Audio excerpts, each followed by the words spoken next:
본문은 예수님께서 예루살렘 성전을 정결하게 하신 두 번째 사건이 기록되어 있습니다. 본문의 기록만 보면 예수님께서 예루살렘 성전으로 가시자마자 성전을 정화하신 것 같지만 마가복음 11장의 동일한 사건의 기록을 보면 성전에 들어가셨다가 다음날 아침에 다시 이 정화 작업을 하기 위해서 돌아오셨다고 기록하고 있습니다. 이 예루살렘 성전은 같은 장소에 세 번이나 성전이 다시 재건축되어지는 이런 굴곡의 역사를 가지고 있습니다. 다들 아시는 것처럼 첫 번째 성전은 솔로몬에 의해서 주전 10세기에 건축되었지만 바벨론에 의해서 유다가 함락되면서 파괴가 되었습니다. 두 번째 성전은 포로에서 귀환한 유다 백성들이 이 스룹바벨의 주도에 의해서 건축이 되었는데요. 당시 이 포로에서 귀환한 이스라엘 유다 백성들의 숫자도 얼마 되지 않고 또 그들의 삶도 너무나도 피폐한 상황이었기 때문에 솔로몬의 성전보다 훨씬 더 규모가 작을 수밖에 없었습니다. 예수님께서 들어가신 이 수룹바벨의 주도에 의해서 이렇게 건축된 이 두 번째 성전은 헤롯 대왕에 의해서 확장 공사, 그러니까 세 번째 이제 재건축이라고 해야겠죠. 세 번째 이렇게 증축이 되고 있던 그런 상황이었습니다. 그런데 이 헤롯 대왕에 의해서 다시 세 번째로 이 증축이 된 성전은 앞선 두 번의 성전보다 훨씬 더 정교하고 크고 화려했다고 합니다. 주전 20년에 시작해서 유대인들의 반란을 진압하던 주후 70년 이 로마군에 의해서 완전히 파괴되기 전까지도 미처 공사가 완료되지 않았을 가능성이 있다라고 말하는 성경학자들이 있을 만큼 오랜 기간에 90년의 기간에 걸쳐서 계속해서 증축이 되었던 성전입니다. 그런데 이 성전은 당시 대제사장과 제사장들의 관리 감독하에 있었습니다. 그런데 예수님께서 도착하신 이 성전에서 지금 무슨 일이 벌어지고 있었습니까? 유대인 남자들은요 1년에 3번, 그러니까 유월절, 초막절, 오순절 이렇게 세 차례에 걸쳐서 예루살렘 성전에 올라와서 희생 제사를 드렸습니다. 신명기 12장을 보면 하나님은 자신이 키우던 짐승들 중에서 흠이 없는 것으로 희생 제물을 가져오도록 명령하셨습니다. 그러나 당시 제사장들이 어떤 식으로든 이 희생 제물이 제사에 쓰기에 부적합하다고 판정을 하면 다른 제물을 돈으로 구입해야 할 수밖에 없었습니다.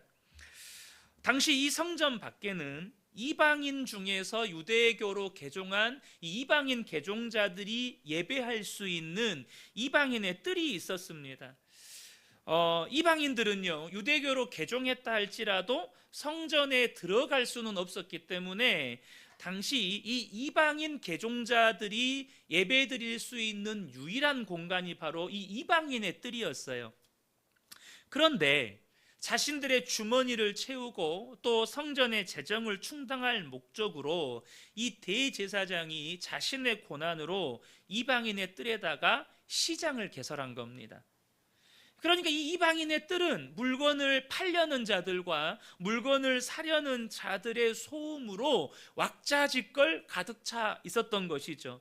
그렇다 보니 이방인 개종자들이 예배를 드리러 왔는데 예배를 드릴 장소가 사라져 버린 것입니다. 종교 지도자들은 당시 그 사실을 알고 있었음에도 불구하고 돈을 벌 욕심에 이것을 그냥 묵과해 버렸다는 것이죠.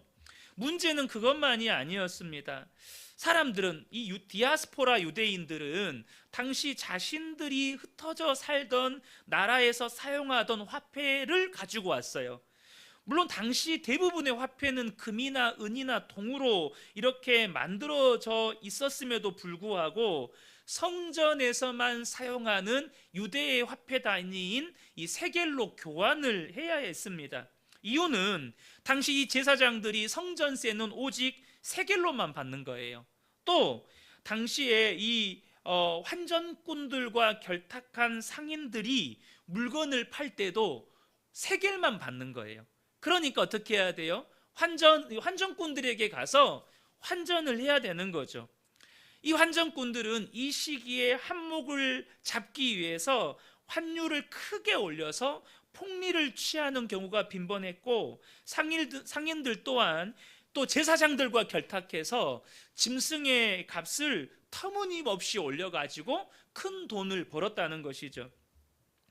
그러니까 예수님은 하나님을 예배해야 하는 이 집이 착취의 장소가 되고, 또 예배하려고 먼 길을 온 이 이방인들을 성전에서 오갈 데가 없게 만들어버린 이 그들의 처사에 대해서 분노하셨던 것입니다. 그래서 예수님은 그들의 상을 뒤엎으시면서 다 내쫓으신 것이죠. 그리고 이사야의 말씀을 인용하셔서 성전의 본래 목적을 설명하십니다. 13절을 보면 그들에게 이르시되 기록된 바 내 집은 기도하는 집이라 일컬음을 받으리라 하였거늘 너희는 강도의 소굴을 만드는도다. 이렇게 책망을 하신 거예요. 하나님의 집은 기도하는 집이었지만 종교 지도자들과 상인들과 환전꾼들은 그곳의 본래의 목적을 완전히 변질시켜 버렸다는 것입니다. 그곳은 영적인 예배의 장소였어요. 하나님을 만나는 장소였습니다. 희생 제사를 통해서 그들의 모든 죄를 사함받고 그들의 죽었던 영혼들이 살아나고 상하고 억눌린 심령들이 회복되어야 할 장소였습니다. 그런데 도리어 그곳은 착취의 장소가 돼버린 거예요. 그곳에 예배드리기에 온 사람들의 재물을 착취하고 그들의 시간과 헌신을 착취하고 무엇보다도 그들의 영혼을 율법적인 종교로 사로잡아서 영혼을 착취하는 장소가 되어버린 것입니다. 그래서 예수님께서 당시 종교 지도자들을 비판하실 때 마태복음 23장 15절을 보면 화 있을진저 외식하는 서기관들과 바리새인들이여 너희는 교인 한 사람을 얻기 위하여 바다와 육지를 두루 다니다가 생기면 너희보다 배나 지옥 자식이 되게 하는도다. 주님을 만나고 그들의 심령이 그 모든 죄와 사망의 권세에서 풀려나서 정말로 살아나고 회복되고 구원받아야 할 그 장소가 그들의 심령을 착취하고 그들의 재물을 착취하고 그들의 헌신과 그들의 시간을 착취하는 장소가 되어 버렸다는 것이죠. 그래서 주님께서 그들을 향해서 너희는 강도의 소굴을 만드는도다 라고 꾸짖으신 거예요. 사실은 강도라는 번역보다는 도적이라는 번역이 더 정확해요.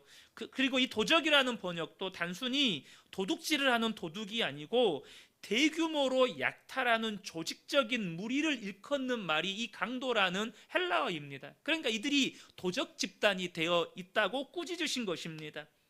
상인들과 환전꾼들은 성전을 자신들의 소굴로 만들었고 그것은 하나님을 모독하는 행위였다는 것이죠. 저는 이 말씀을 보면서 너무나도 안타깝게도 오늘날 교회 역시 착취의 현장이 되는 경우가 있다는 것입니다. 당장 기독교에서 파생된 이단들이 그렇죠. 얼마나 많은 이단들이 사람들의 영혼과 시간과 물질과 그들의 인생을 여러분 착취합니까? 여러분 우리 주변에서도 흔하게 볼 수 있잖아요. 그런데요 여러분, 이단들만 그렇습니까? 그렇지가 않습니다. 정통 기독교 교단에 속해 있는 교회 안에서도 간혹 이런 착취가 벌어지는 것 또한 사실입니다. 얼마 전에 그런 말씀을 드렸지만 어느 목사님의 설교를 듣고 있으면 이것이 정치인의 연설인지 목사의 설교인지 도무지 이것은 목사의 설교라고 말할 수 없는 그런 메시지들이 있어요.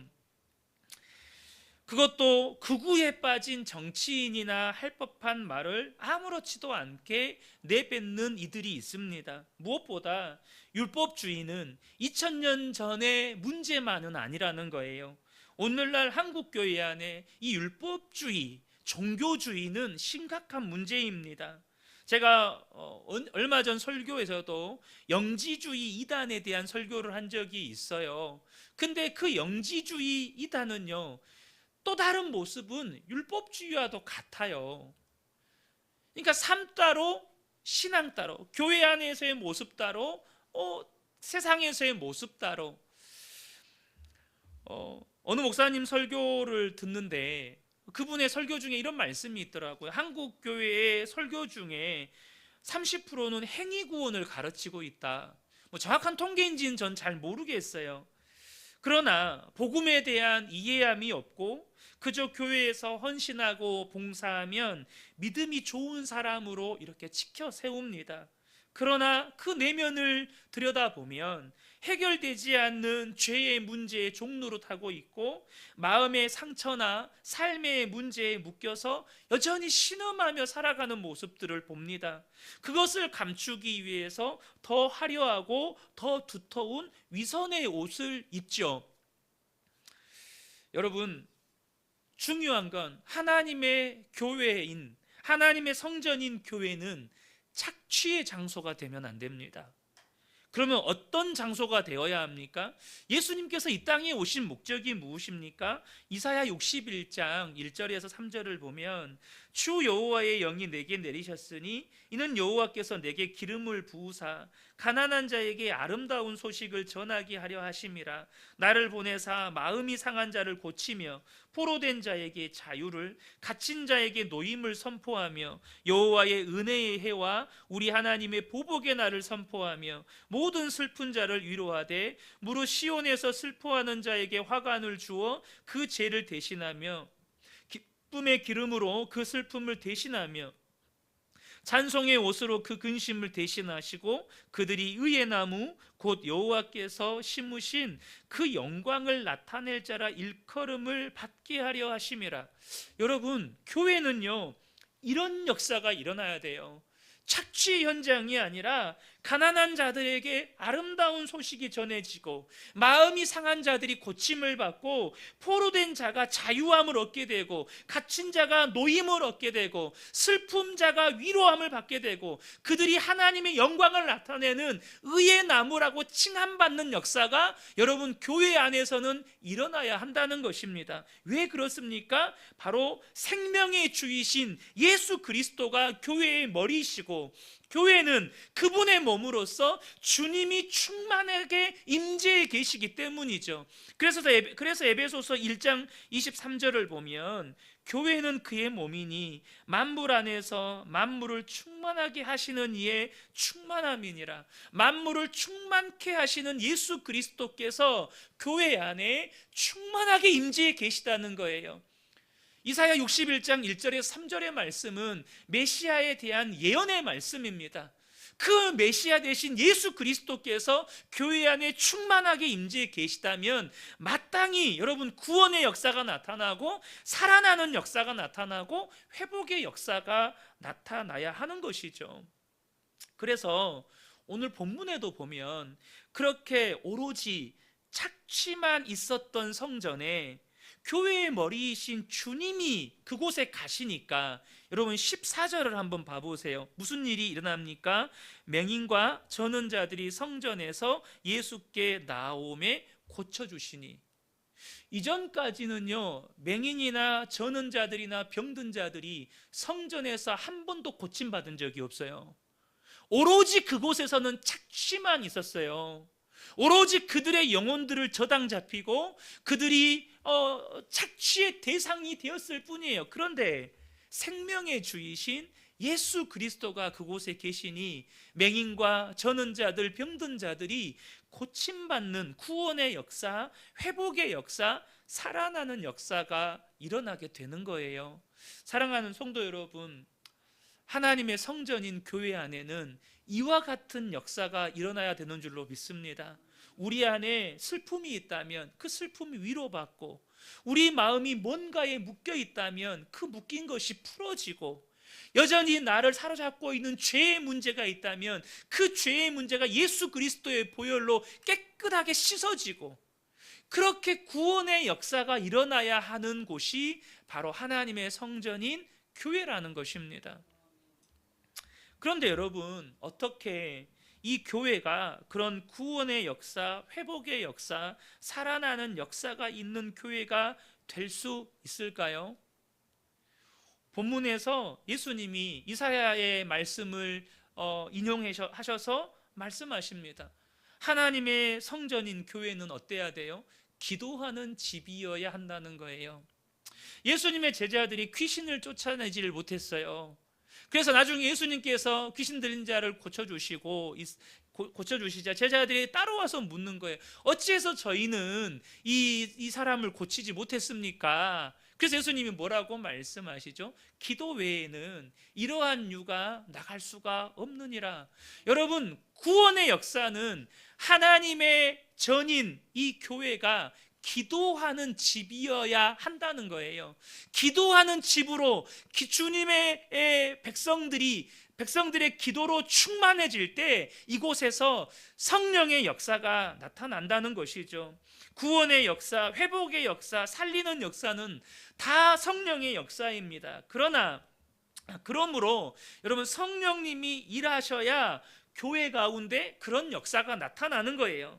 그런데 저와 여러분이 꼭 기억하셔야 할 것이 있습니다. 무엇입니까? 우리가 기도하지 않으면 주님도 일하시지 않는다는 것입니다. 우리가 기도하지 않으면 주님도 일하시지 않아요.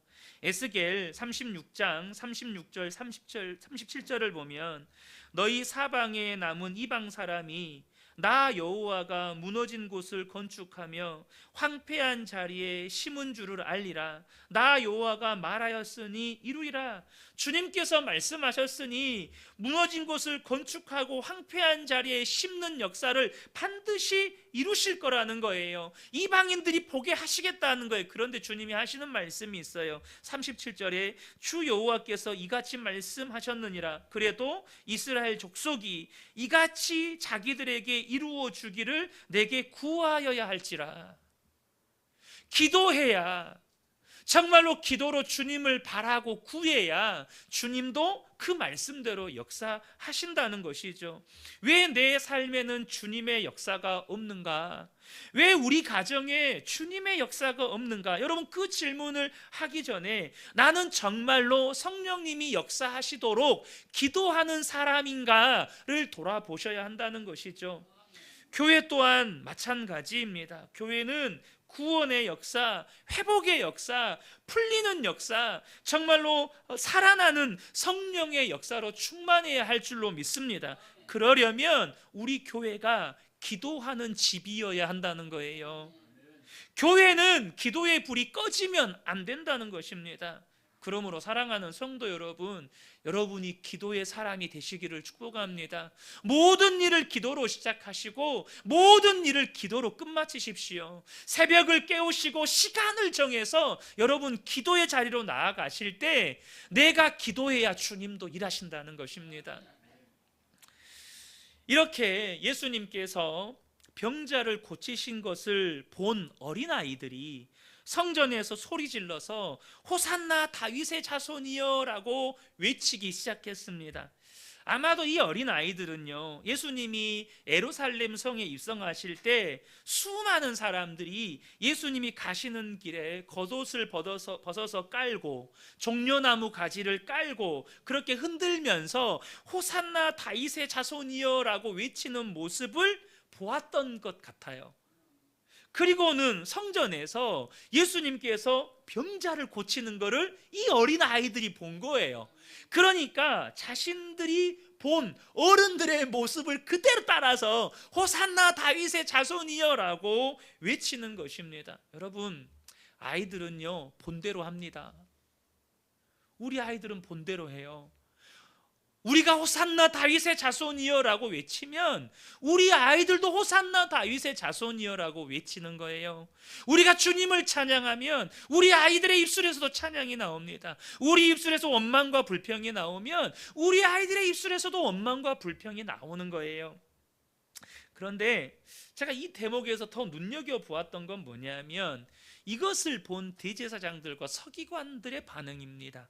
15절 16절을 보면 대제사장들과 서기관들이 예수께서 하시는 이상한 일과 또 성전에서 소리질러 호산나 다윗의 자손이여 하는 어린이들을 보고 노하여 예수께 말하되 그들이 하는 말을 듣느냐. 이것이 예수님이 하신 일과 이 어린아이들의 찬송하는 소리를 듣고 보인 대제사장들과 서기관들의 반응입니다. 지금 이들은 기도하는 집이 되어야 할 하나님의 성전을 이 도적의 소굴로 만들어버린 상인들과 환전꾼들을 예수님께서 분노하시면서 내쫓으신 것, 그리고 병자를 고치신 것, 그리고 그것을 본 아이들이 호산나 다윗의 자손이여 라고 외치며 하나님을 찬양하는 모습을 보고 이렇게 반응을 하는 거예요. 여러분, 근데 놀랍지 않습니까? 여러분, 이들이 도대체 누구입니까? 먼저 대제사장은 하나님의 성전에서 하나님을 섬기는 사람입니다. 또한 누구보다도 하나님의 말씀을 지키는 일에 열심인 사람들이 바리새인들입니다. 아이러니한 것은 이들은 평상시에 앙숙관계라는 거예요. 그러니까 사두개인이었던 대제사장과 바리새인들과의 믿음이 달라요. 바리새인들은 부활도 있다고 믿고 천사도 영도 있다고 다 믿는데 사두개인들은 이것을 안 믿었어요. 평상시에는 그들의 믿음 가지고 서로 막 싸웠어요. 그로 인해서 서로 막 대립했다고요. 그런데 그렇게 대립했던 이들이 지금 어찌되었든 종교 지도자로서의 기득권을 누리고 있는데 자신들의 기득권을 위협하는 예수님을 보자 연합해서 예수님을 대적하고 핍박하는 거예요. 이들의 반응에 예수님께서 대답하십니다. 16절 하반절인데요. 이 소리를 듣느냐라고 하시니까 예수께서 이르시되 그렇다. 어린아기와 젖먹이들의 입에서 나오는 찬미를 온전하게 하셨나이다 함을 너희가 읽어본 일이 없느냐. 이것은 시편의 말씀을 인용한 말씀입니다. 여러분, 대제사장이나 바리새인들은 누구보다 성경에 대해 잘 알고 있는 이들이었습니다. 그들은 분명 지금 예수님이 인용하신 이 시편의 말씀도 읽었을 거예요. 그럼에도 불구하고 그들은 예수님이 하신 일과 예수님의 말씀을 전혀 이해하지 못했고 심지어 어린아이들이 하나님을 찬송하는 것에 대해서 분노하고 있습니다. 이를 통해서 우리가 무엇을 알 수 있을까요? 여러분, 오랫동안 신앙생활을 하고 성경을 많이 알아도 얼마든지 영적으로 무지하고 무감각할 수 있다는 것입니다. 여러분, 이걸 아셔야 돼요. 교회를 오래 다니고요, 성경을 내가 많이 알고 있어도 영적으로는 무지하고 무감각할 수 있다는 거예요. 주님과는 아무런 관계없이 신앙생활할 수 있다는 것입니다. 이러한 일들이 얼마든지 성경을 알고 있고 오랫동안 신앙생활을 하고 있어도 일어날 수 있다는 것입니다. 그러면 사람은 언제 영적으로 무지하고 무감각해질까요? 바로 하나님이 아닌 다른 것에 내 마음을 빼앗길 때 사람은 영적으로 무지해지고 무감각해진다는 거예요. 지금 종교 지도자들은 자신들이 누리고 있는 이 종교 지도자로서의 기득권과 그 자리가 가져다주는 이권에 완전히 취해 있습니다. 물론 이들도 처음부터 그러지는 않았을 거예요. 그런데 어느 순간 이 종교 지도자의 지위가 가져다주는 기득권의 맛을 알게 되고 또 그 자리가 가져다주는 이권의 맛을 알게 되면서 거기에 안주하기 시작했을 거예요. 그리고 나중에는 안주하는 데 그치지 않고 그것을 무너지지 않을 철옹성으로 만들어가기 시작했을 것입니다. 그런데 그 철옹성을 너무너무 높이 쌓다 보니 말씀의 영적인 눈을 가려버리고 믿음의 눈도 가려버려서 메시아, 이 땅에 오신 하나님의 아들 예수 그리스도도 알아보는 눈까지 가려버렸다는 거예요. 여러분, 우리도 얼마든지 영적으로 무지하고 무감각해질 수 있다는 사실을 아셔야 합니다. 실제로 예수님도 그런 일이 있게 될 거라고 말씀하셨어요. 마태복음 24장 37절 39절, 마지막 때 일어날 일을 노아의 때에 비유해서 하신 말씀입니다. 노아의 때와 같이 인자의 임함도 그러하리라. 홍수 전에 노아가 방주에 들어가던 날까지 사람들이 먹고 마시고 장가들고 시집가고 있으면서 홍수가 나서 그들을 다 멸하기까지 깨닫지 못하였으니, 세상의 마음을 빼앗기고 사니까 하나님의 말씀을 들어도 깨닫지 못하는 일이 생겼다는 거예요. 인자의 임함도 이와 같으리라. 42절에 그러므로 깨어 있으라. 너희 날에 어느 날에 너희 주가 임할는지 너희가 알지 못함이니라. 여러분, 우리가요 하나님이 아닌 것에 마음을 빼앗기면, 특별히 이 세상에 안주해서 이 세상에 취해 살면 사람은 반드시 영적으로 무지해지고 무감각해진다는 거예요. 심지어 지금 예수님이 하나님의 말씀을 전해요. 그잖아요. 이사야의 말씀도 인용하고 시편의 말씀도 인용하고 병자들을 고치면서 자신이 말씀에 예언된 메시아이신 것을 드러냈음에도 불구하고, 그리고 그것을 보면서 어린아이들은 어른들이 했던 것처럼 하나님을 찬송하는데 그들은 그 찬송 소리를 듣고 분노합니다. 얼마나 무서운 일입니까? 그러므로 사랑하는 성도 여러분, 이 말씀을 꼭 기억하시길 바랍니다. 요한일서 2장 15절부터 17절입니다. 이 세상이나 세상에 있는 것들을 사랑하지 말라.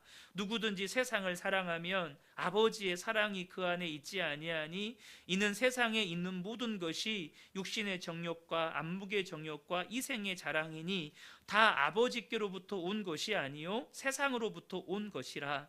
이 세상도 그 정욕도 지나가되 오직 하나님의 뜻을 행하는 자는 영원히 거하느니라. 여러분, 저는 오늘 이 말씀을 이렇게 읽으면서 제 시선을 끌었던 건 17절이었어요. 이 세상도 그 정욕도 다 지나간다는 거예요. 다 지나간대요. 유일하게 남는 건 하나님의 뜻을 행하며 살았던 그 삶만 하나님 앞에서 칭찬받는다는 거예요. 끝으로 저는 주님이 이 모든 일을 마치고요 성전에 머물지 않으시고 베다니에 가서 유하셨다고 본문이 기록을 해요. 17절을 보세요. 그들을 떠나 성 밖으로 베다니에 가서 거기에 유하시니라. 여러분, 예수님이 12살 때 있었던 사건을 다 아실 겁니다. 부모님과 함께 유월절 절기를 지키기 위해서 예루살렘 성전에 올라갔다가 아버지는 예수님이 어머니한테 있는 줄 알고, 어머니는 아버지 쪽에 있는 줄 알고 사흘 길을 갔다가 예수님이 없다는 사실을 알고 다시 예루살렘을 가서 그 예수님을 데리고 옵니다. 그러면서 자신을 찾았던 부모님에게 내가 아버지 집에 있어야 할 줄을 알지 못하셨나이까, 이런 대답을 하셨어요. 여러분, 성전이 아버지 집이잖아요. 여전히 아버지 집이잖아요. 근데 예수님께서 그 성전에 거하시지 않고 베다니로 가셨대요. 여러분, 왜 성전에 머물지 않고 아버지 집에 머물지 않고 베다니에 가서 거기에서 유하셨을까? 기도하는 집이어야 하는 성전이 지금 어떤 곳이 되어 있습니까?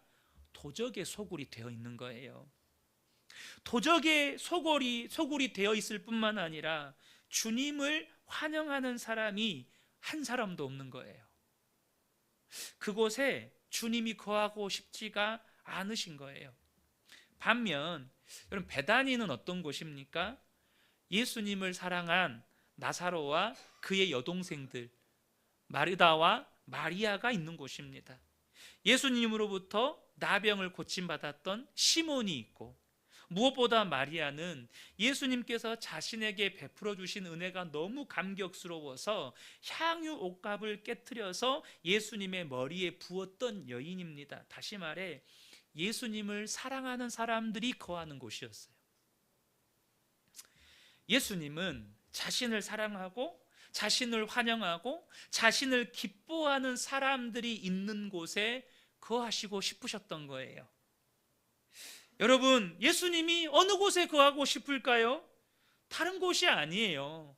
도적의 소굴이 아니라 정말로 예수님을 기뻐하고 예수님을 사랑하고 예수님을 환영하는 사람들이 있는 곳에 거하고 싶어 하세요. 저는 이 말씀을 특별히 고린도전서 3장 16절에 비추어서 우리 개개인에게 적용시켜 보고 싶어요. 고린도전서 3장 16절에 너희는 너희가 하나님의 성전인 것과 하나님의 성령이 너희 안에 계시는 것을 알지 못하느냐.